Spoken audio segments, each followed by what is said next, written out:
Ring around the rosy, a pocket full of posies. Ashes, ashes, we all fall down. Welcome to the Parricide podcast. I'm Sherry. And I'm Marie. And this is part 2 of The Mysteries of Life about Darryl Headbird Jr., a young Ojibwa man who killed his father. So if you recall, Darryl Jr. has just headed to the roller skating rink. And Sierragoodman has also headed to the same roller skating rink. Darryl was skating and falling and not having a very good time when Sierra came over, took his hands, and skated backward, teaching him how to skate. Love is funny like that. One minute you're crashed out at the roller skating rink with bruised knees and a wounded ego, and the next you're flying around the rink with the love of your life. And you think everything will be perfect forever. It's one of the mysteries of life. That's what happened to Darryl. As he and Sierra talked, they found a lot of common ground. They both loved what some refer to as the dark side. They were both into horror, vampires, and Satanism. Ooh. They helped outline each other's eyes with liquid paper. They explored their sexuality, began cutting together, and sprinkled each other's dried blood on their food. That's a lot. They're 13 and 16? Yes. It's a lot, right? Mm-hmm. I kind of wonder if they were checking in with Angelina Jolie at that point. It seems like she was doing her, wearing her boyfriend's blood around her neck and all of this weird vampire stuff around the same time. Oh, okay. So maybe it was just a little bit of not social media, but celebrity culture. Yeah, that's what I'm wondering. They also considered themselves to be goth and felt it was highly romantic. Their parents failed to see their relationship as such. My eyebrows were going up with the liquid paper. I know, that's really odd, right? Mm-hmm. And their parents decided enough was enough. It was time to separate these two. Parents don't like it when a new relationship is spelling trouble. Darryl's dad was adamant. The relationship needed to end. Darryl was only 13 years old and had no business running around with a 16-year-old girl. The Campbells, worried about how dating Darryl had ramped up her counterculture proclivities, decided the same. The young couple was furious. Sierra wrote Darryl a sprawling love letter in blood-red ink, saying, quote, "I have a murderous rage within me. Soon, my love, we shall take over the world." Unquote. These two had convinced themselves that at 13 and 16 years old, they had no further need for parents in their lives. Their parents were about to die. It seems really strange for Sierra since she had just fought so hard to get these specific parents back into her life. Agreed. So when had Sierra been reunited with the Campbells? In March of 2000. And when was she plotting with Darryl to murder them? They decided to kill them over Memorial Day weekend in 2001. They'd been planning for about 2 weeks. Wow. I mean, that is just such a short amount of time for it to go so badly. I agree. And I think you'll notice as we move further into this story that Darryl was the prime mover behind this murder. Mm-hmm. Anyway, Sierra was spirited away to an aunt's house to keep her out of trouble while her foster parents were away for the weekend. This complicated things a bit. But Darryl was ready and up for the task. Darryl could kill his dad over the weekend, and they could take the Campbells by surprise when they returned. And this is how Darryl came to be standing over his sleeping father with his baseball bat in hand on Thursday, May 25th, 2001.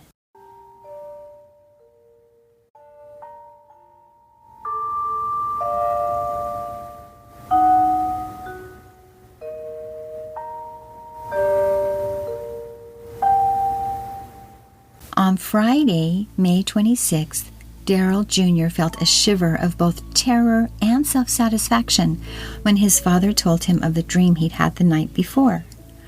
He said he dreamt that his skin had turned gray, meaning he thought he'd had a premonition of his own death. Ooh. It's very powerful, right? Mm-hmm. Darryl responded nonchalantly. He didn't give his plan away.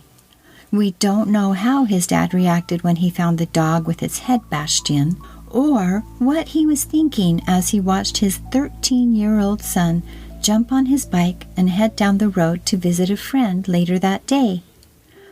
But Darryl would later confess he'd actually headed down the road to procure a gun. He'd snuck into a neighbor's house and stolen a 12-gauge shotgun and some shells.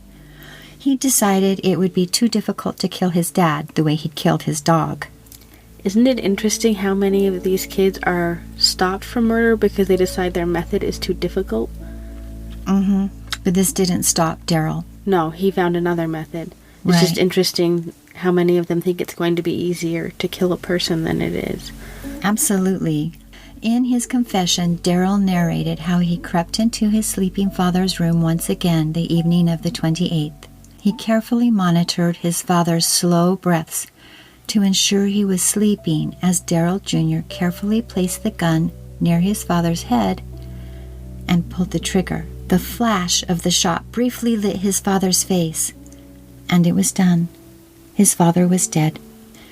Darryl was surprised to realize death has a smell other than gunpowder. He went to bed to get some rest. It's horrible. It's pretty graphic. Mm-hmm. Whether it was to destroy evidence, eradicate the smell of death, or show his dad some twisted form of respect we may never know, he decided to clean his father with bleach water on the morning of the 27th, murmuring to him as he went. He said some angry things to him, talked about his love for Sierra, and told him his plans for the future. Then he covered his father's body with a tarp, blew him a kiss, and jumped on his bike to pedal toward his wonderful future with Sierra. He knew he still needed to murder the Campbells before his future with Sierra would be locked down. That's so sad. And what a sad end to his dad's life.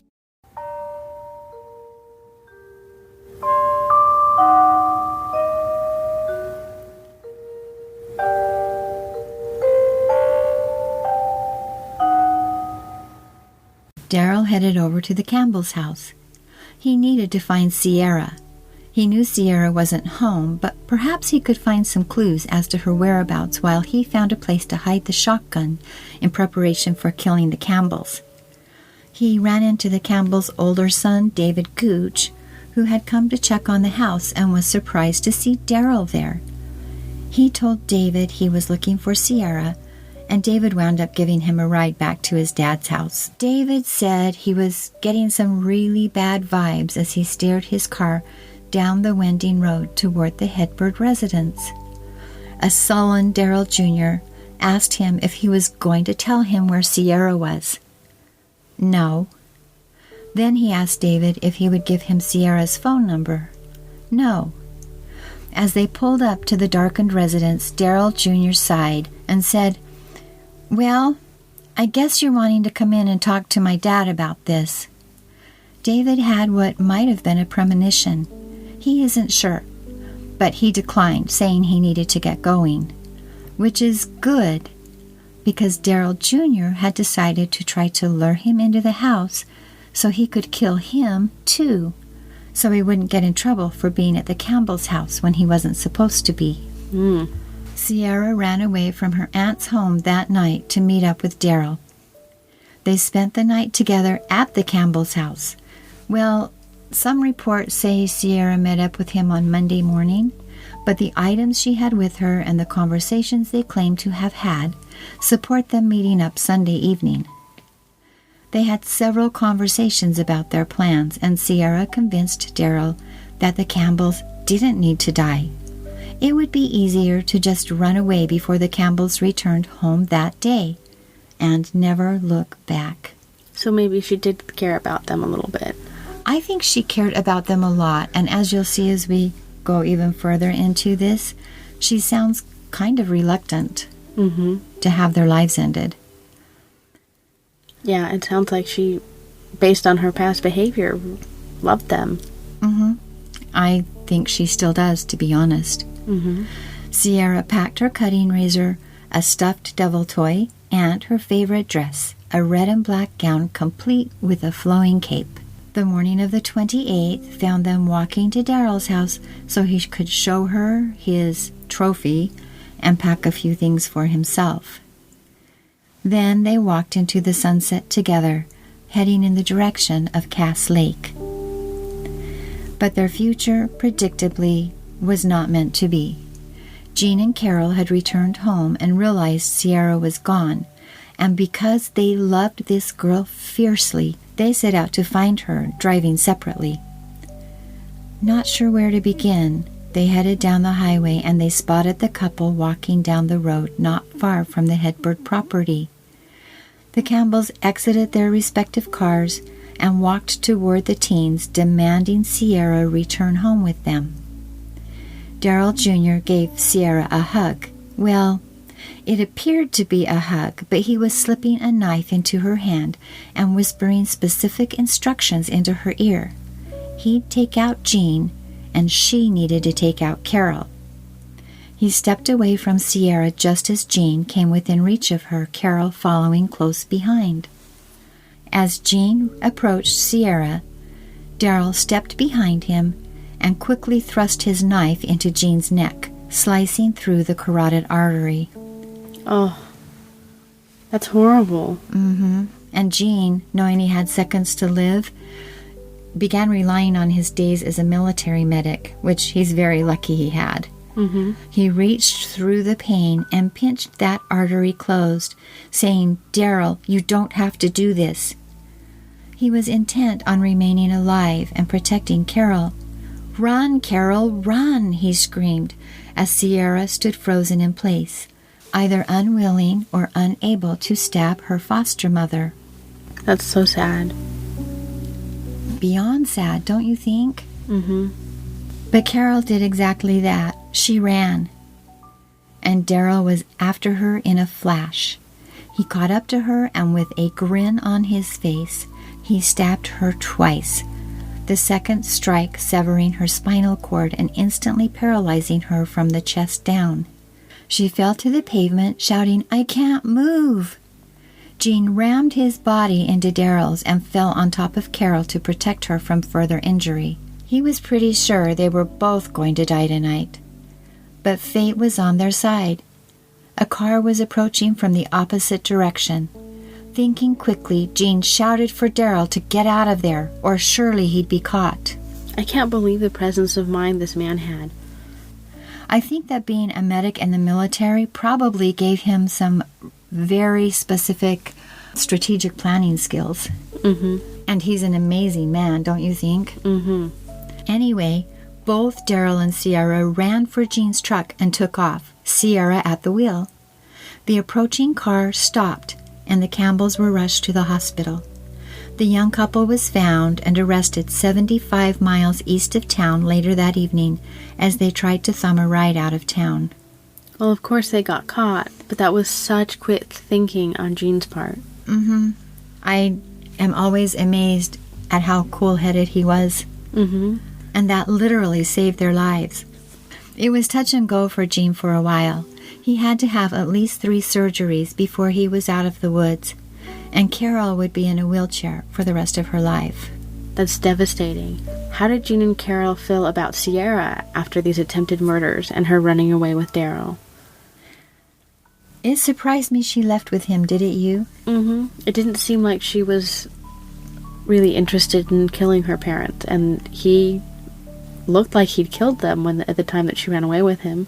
Well, they were definitely dying. And that she left took me by surprise. Yeah. But despite all of this, they still loved Sierra and wanted her to come back home with them. In her favor was that she had not taken steps to attack Jean or Carol despite holding a knife in her hand. I'm sure that Sierra running off with Darryl after the stabbings wasn't lost on them, but they wanted to try. They knew Sierra was troubled, but felt that if she could be kept away from Darryl, Sierra could be redeemed. The county attorney agreed with them, and their first meetup, days after Carol was released from the hospital, was held at the Juvenile Detention Center, where Sierra was being held. There were a lot of tears as Sierra begged her parents for forgiveness. That's so sad. I think this is such a tragic story. Mm-hmm. Because both kids had a hard go, and Sierra fought so hard to be with these people only to agree to have them be killed. Right. It doesn't make any sense at all. Mm-mm. Anyway, what happened next? Well, both kids were certified as adults, and Darryl was charged with first-degree murder of his father, and then 2 second-degree murder charges for the attempted murders of Jean and Carol. He ended up pleading guilty to second-degree murder and 2 counts of first-degree assault, and Darryl's mother, who had very little to do with his life prior to the murders, began showing up for court hearings with a few of his other relatives, including his grandmother, who had cared for him until he was 7, and his Aunt Tina from his dad's side of the family. After he pled guilty, his family discussed the case a lot. According to the Star Tribune, his Aunt Tina couldn't bear the thought of Darryl spending the next 30 years in prison, so she devised a plan. She'd smuggle a gun into the courtroom. Oh, no. Yeah. But here's the real kicker. Her plan was to shoot Darryl at his sentencing hearing. Yeah. But she felt that this would solve a lot of problems. How? And, well, if he was dead, he wouldn't be spending 30 years in prison. Got it. The rest of the family seemed a bit excited about this plan, but it was thwarted when Aunt Tina was ordered into rehab the day before his sentencing. She'd been caught forging a prescription for OxyContin. Oh, that makes maybe a little more sense. She wasn't really thinking straight. No, she wasn't. As distressing as it is to think about your nephew being put in prison for 30 years, I think most people's reaction would not be, oh, I'll just shoot him instead. I agree. So on November 6th, 2001, Darryl was sentenced to 27 to 40 years in prison. His earliest release date is in May of 2028. Instead of being shot by his Aunt Tina, Darryl was hugged by his mother for the first time he could remember in his life as he was let out of the courtroom. Oh. It is also said to have been the last. When a reporter visited him in prison years later, Darryl's mother had not been to visit him, so it was a fairly brief reunion for them. That's a tragedy, too. I do not understand why she would do that. It's one of the mysteries of life. I guess. Sierra ended up pleading guilty as charged to 2 counts of aiding first-degree assaults and 2 counts of aiding an offender. She attended her sentencing with both Jean and Carol now being permanently confined to a wheelchair as a result of the attacks. The Attorney General opined that where Darryl was a danger to society, Sierra appeared to be redeemable with treatment if she were to stay away from Darryl. The judge made a very wise decision here, sentencing her to a blended sentence, which is called different things in different states. In Minnesota, it is referred to as the extended jurisdiction juvenile law. So, a teen is sentenced in adult court, but that sentence is suspended as long as the defendant is conforming to the conditions set by the judge. Sierra would start her sentence in the juvenile system, under whose jurisdiction she would remain until she turned 21 years old. Then at that time, the judge would have the ability to hold a new hearing and impose an adult sentence if she had broken any more laws. This type of sentence allows a judge to watch and see if claims that a serious offender who was a minor at the time of the offense was truly in a but-for situation as claimed by her defense attorneys. That seems kind of cool. It adds a layer of protection for the public, but gives her a chance for redemption if she chooses to take it. Cool. Yeah. So she was sentenced to 22 years with 20 years suspended. She was placed in the Woodland Hills residential treatment home and ordered to have no contact whatsoever with Darryl. She really struggled with that part. She had a hard time letting Darryl go because she truly did love him. Woodland Hills retained a couple of ministers to take Sierra out to a deserted picnic area where they ceremoniously assisted her in burning a shirt Darryl had painted for her. It was covered in satanic symbols, flames, and skulls. It took her a while to let it fall in the fire, but she did it. She knew what was best for her. I think that's kind of amazing that they mixed both cultures. They used Christian ministers to create a ceremony that would help her release this relationship. Mm-hmm. Yeah, I think that they probably talked to her about what would work for her because it seems to have been just tailor-made for her. Mm-hmm. But approximately 1 year later, Sierra, Carol, and Jean Campbell, and the Campbells' oldest adopted son, David, sat together in what Sierra's therapist, Terry Casey, referred to as a healing circle. David was ready for this. Okay, they had 2 sons, but this was David, the one who had driven Darryl home the night before, right? Mm-hmm. Okay. So, David had prepared a letter to read to Sierra, filled with the deepest anger and frustration of his life. And he'd been told that this would be his chance to confront Sierra and hold her responsible for the terrible things she'd done. Sierra had also written a letter addressed to all 3 of the Campbells. She went first. Her letter was filled with remorse, love, and apologies. She spoke of how the Campbells had cared for her and opened up her world, and she took responsibility for the harms that had come to them because of her actions and her choices. She asked for forgiveness, and in the end, that's what she got. David never felt compelled to read his letter. He set it to the side and expressed his willingness to give these new relationships some time. After that, Sierra worked hard to make the price the Campbells had paid to give her a good life worthwhile. Finally, Sierra was back on her own side, and she worked hard to successfully complete her program as well as earning her high school diploma through the treatment center. From there, she was sent to a transitional group home to help her adjust back into living in the real world. Wow. Do you think you could have been that forgiving?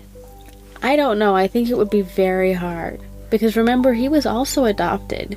Right. He was in a situation where he knew how hard it was to go through the system, to have new parents. Mm-hmm. And I think sometimes having been through the same thing makes it harder to understand how someone else could have a different reaction. Right. I think these people are amazing. Yeah, it is. So, on July 28th, 2004, Sierra found herself in court again with Jean and Carol at her side. Oh, no. Yeah, it sounds scary that way, but this was for a happy reason. Oh, good. Sierra was being adopted, and they left the courtroom as a legal family. Sierra Campbell was now truly their daughter forever. Oh.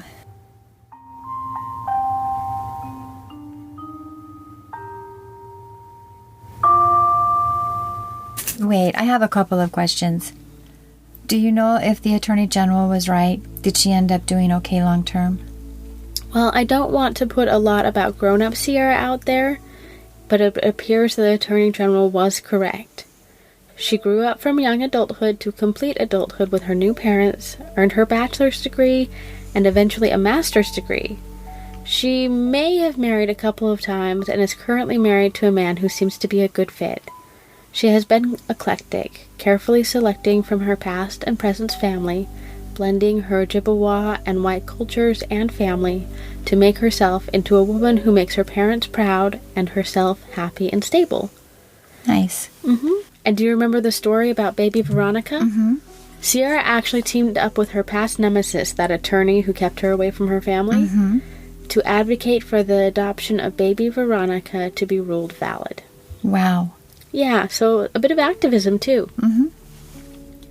Carol died in October of 2015, and Jean has since remarried. So what happened with everyone else? Well, Carol died in October of 2015, and Jean has since remarried. Sierra's sisters were never adopted, but their parents relinquished parental rights when they were 17 and 15 years old. Wow. Yeah, unfortunately, they were separated and sent to 2 separate facilities for troubled teens. Oh, that's sad. Mm-hmm. All 3 girls had a rough go of it. They did, and they had one chance to actually be okay, and it seems like that was stolen from them. Yeah, I think that leaving them there, just in my very remote opinion, probably would have helped all of them do a little better. But But again, those tensions between what's right for the tribe and what's right for these children. Mm-hmm. And it is very important to not erode very important laws. I know. I just think there could have been a better way for them, but I certainly don't know the answer myself. Yeah, it's hard. So what happened with Darryl and his family? Darryl Sr. was buried next to his long-dead son, Ron, on the Leech Lake Reservation. His grave is marked with a simple metal marker, the feather of an eagle, and a faded American flag. As his family gathered to celebrate Darryl Sr.'s life, firefighters were again trying to save the home in which he'd lived and been murdered. Oh, wow. Yeah, someone had tried to burn it down once before, but this time they succeeded, and the home was burnt to the ground. Wow. Mm-hmm. An official at the scene disclosed the fire appeared to be the work of an arsonist. That's terrible. His family must have been devastated. Actually, this arson is one of those cultural tensions again. Darryl Sr.'s family had actually set the fire. What? They believed this home needed to be burned to the ground in order to set his spirit free. They wanted the scene of his murder destroyed, and they had to do it twice because those ever-helpful white firefighters kept showing up to put it out. Oh, I know a lot of cultures feel that when violence has occurred like that, they need to destroy the building to move forward. And I know this was before people were culturally aware at all. But this is beyond me. Yeah, it's interesting because it's a while ago now, but it's not like it was 1930. They could have gone to tribal leaders and said, hey, you know, this is the family's home, and if they want to burn it to the ground, we'll let them. But they didn't do that. They just kept trying to put the fire out. Yes. And I don't think back then they could say, well, culturally, this is how we do it. And the people in the community would say, oh, okay. Yeah, it was a little different, I think. Hopefully it's different now. That's so crazy. It is. So Darryl Jr.'s mother, Ernestine, died in August of 2020, and she was living in Ontario, Canada at the time of her death. So as far as we know, he never saw her after that hug in the courtroom. No. I don't really understand that relationship, but it doesn't seem to have continued. That's sad. So what happened with Darryl? Darryl Headbird Jr. spends his time working on his GED, applying pinprick tattoos to himself, and reading the Satanic Bible. He sports 3 teardrop tattoos beneath his left eye, and when he speaks publicly, he does not speak of his father, or the Campbells, or remorse. He speaks only of himself. He complains that he is not remembered as the cute young child he used to be, but as the murderer he became. He reminisces about his past life, and he waits for the day he will be released. And that's all we have for today.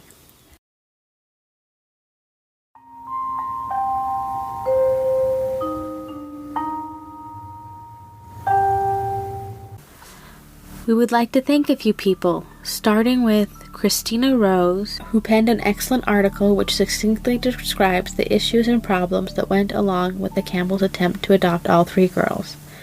We will leave it on our Patreon page for anyone interested in reading it. We'd also like to thank Larry Oakes and Jerry Holt of the Star Tribune, TwinCities.com, the Native American Press, the Debajimon, a publication of the Leech Lake Band of the Ojibwa tribe, the Bemidji Pioneer, the St. Cloud Times, and the Native Sun News. We'd also like to thank Jade Brown for our music. And we'd like to thank you, our listeners. We really appreciate you and all of the comments that you send to us and all of the encouragement that you give to us. Yeah, thank you. This has been the Parricide Podcast. Good night, and remember, always sleep with one eye open. Ashes, ashes, we all fall down.